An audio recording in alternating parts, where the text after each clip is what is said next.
PM Modi प्राण प्रतिष्ठा से पहले 11 दिन तक कठिन नियमों का पालन करेंगे, जिसमें वो सिर्फ फलाहार करेंगे और कुछ नहीं खाएंगे। यानी राम मंदिर को लेकर अलग अलग भाव और प्राथमिकताएं हैं। कांग्रेस अभी तक प्राण प्रतिष्ठा को स्वीकार नहीं कर पा रही, जबकि प्रधानमंत्री मोदी ने खुद को प्राण प्रतिष्ठा के योग्य बनाने के लिए विशेष अनुष्ठान करने का फैसला किया। प्रधानमंत्री मोदी ने कहा कि राम मंदिर की प्राण प्रतिष्ठा के लिए वो निमित्त मात्र है, यानी राम काज का एक जरिया, और इस पवित्र कार्य के लिए वो 11 दिनों तक शास्त्रों में जो नियम और दिनचर्या बताई गई है उसका पालन करेंगे, जिसकी शुरुआत आज से हो चुकी है। प्रधानमंत्री मोदी और आज महाराष्ट्र के दौरे पर थे, जहां नासिक में प्रधानमंत्री मोदी पंचवटी रामकुंड भी गए और वहां पूजा अर्चना की। यह पीएम मोदी के अनुष्ठान का आरंभ था। प्रधानमंत्री मोदी ने रामकुंड में राम का नाम लेकर संकल्प लिया और श्री राम को 56 भोग अर्पित किए। उसके बाद पीएम मोदी ने रामकुंड में आरती भी की। ये तस्वीरें देखिए उस वक्त की हैं जब पीएम भजन भी गा रहे हैं। श्री राम कथा में नासिक का बड़ा महत्व है, क्योंकि मान्यता है वनवास के दौरान श्री राम नासिक में भी रुके थे, जहां पंचवटी थी, और यहीं पर रावण की बहन शूर्पणखा की नाक लक्ष्मण जी ने काटी थी। और आज यहीं से पीएम मोदी ने अपने 11 दिनों के अनुष्ठान का आरंभ किया है। पीएम मोदी 11 दिनों के अनुष्ठान के दौरान क्या क्या करेंगे और उनकी दिनचर्या कैसी होगी वो भी आपको बताता हूं।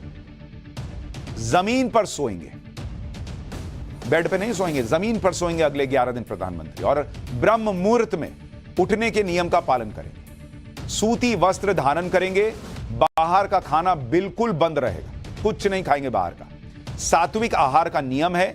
11 दिनों तक सिर्फ फलाहार ही ग्रहण करेंगे और कुछ नहीं खाएंगे। रामचरितमानस का पाठ करेंगे, त्रिकाल संध्या और जप करेंगे। मतलब जो लोग ये कह रहे थे कि सिर्फ इलेक्शन के लिए है, सिर्फ फीता काटने के लिए है, सिर्फ फोटो के लिए है, नहीं बॉस, किसी ने नहीं कहा आप 11 दिन का ये काम कीजिए, लेकिन अंदर से भाव है तो वो कर रहे हैं। प्रधानमंत्री मोदी ने आज देशवासियों से एक आग्रह भी किया कि 22 जनवरी तक सभी तीर्थ स्थानों की सफाई करें।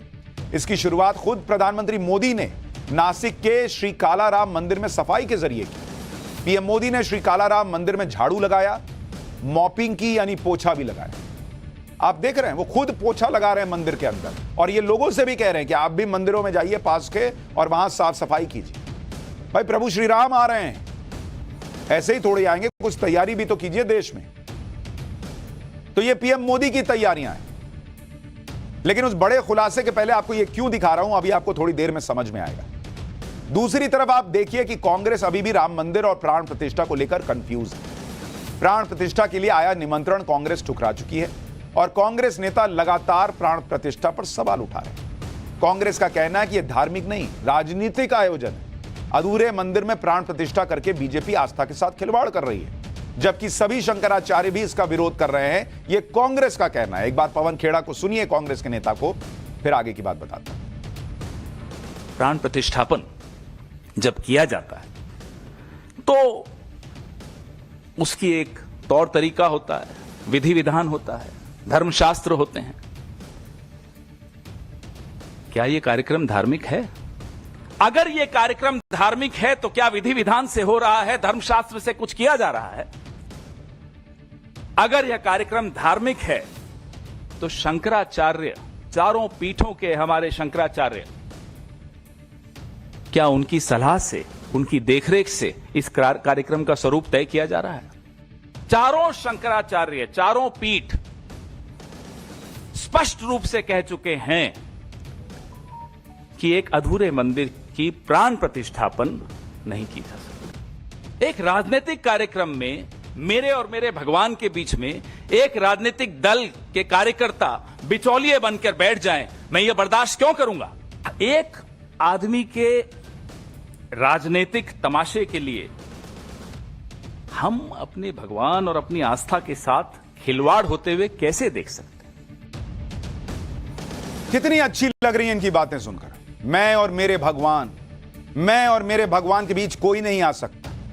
लेकिन अभी जब आपको वो तस्वीरें दिखाऊंगा जो प्रभु श्री राम और करोड़ों राम भक्तों के साथ अन्याय की गवाही देंगी, तब आपको पता चलेगा कि इनके और इनके भगवान के बीच कितनी दूरी रही सालों तक। अभी सब दिखाऊंगा। लेकिन कांग्रेस अभी बार बार शंकराचार्यों का जिक्र कर रही है। वो प्राण प्रतिष्ठा से खुश नहीं है, ये कह रही है। चारों पीठ के शंकराचार्य प्राण प्रतिष्ठा से सहमत नहीं है, ये कह रही है, जबकि सच्चाई भी ये नहीं है। यह लेटर द्वारका के शंकराचार्य स्वामी सदानंद सरस्वती की तरफ से जारी हुआ।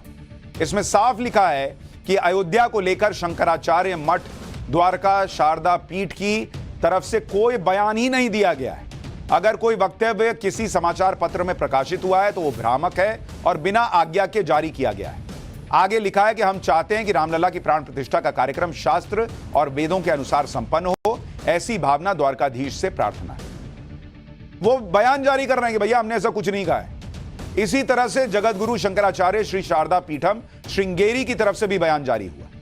लगभग 500 सालों के संघर्ष के बाद भगवान श्री रामचंद्र जी के अवतार क्षेत्र पावन अयोध्या में भगवान श्री रामचंद्र जी के भव्य मंदिर का निर्माण हो रहा है और 22 जनवरी को प्राण प्रतिष्ठा महोत्सव संपन्न होने वाला है। यह सभी भक्तों के लिए अत्यंत हर्ष का विषय है।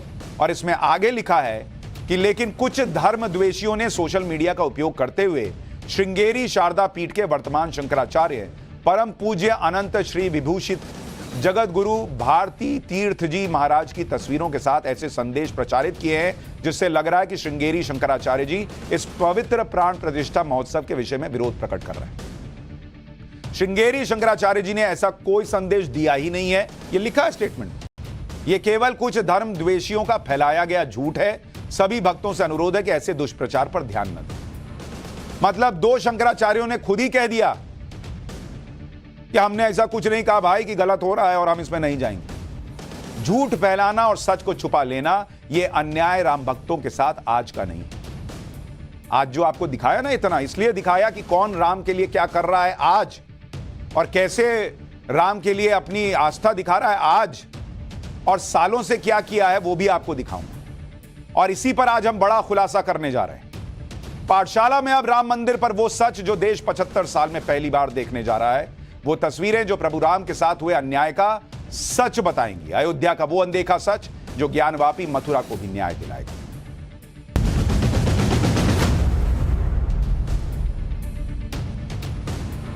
राम मंदिर के निर्माण की भव्य तस्वीरें तो आप देख ही रहे हैं, लेकिन आज हम आपको राम मंदिर से जुड़ी वो तस्वीरें दिखाने वाले हैं जो आज तक लोगों के सामने नहीं आ पाई।